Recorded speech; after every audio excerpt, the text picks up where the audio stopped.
White rice చేసి ఏం కూర చేయాలి అని ఆలోచిస్తున్నారా? లేదంటే బద్ధకంగా ఉండి అబ్బా 5 నిమిషాల్లో ఏదన్నా స్పైసీగా వండుకుని తినాలి అని అనుకున్నప్పుడు ఇలాగా వెల్లుల్లి కారం రైస్ చేసుకోండి. టేస్ట్ అయితే చాలా బాగుంది. ఎలా చేశానో చూసేయండి.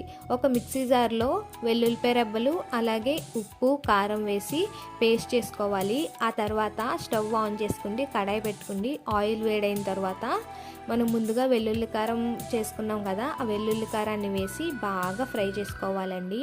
మనకి బాగా ఫ్రై అయిన తర్వాత ముందుగా ఉడికించి పెట్టుకున్న రైస్ వేసుకుంటున్నాను. రైస్ వేసుకుని అంతా బాగా మిక్స్ చేసుకోవాలి.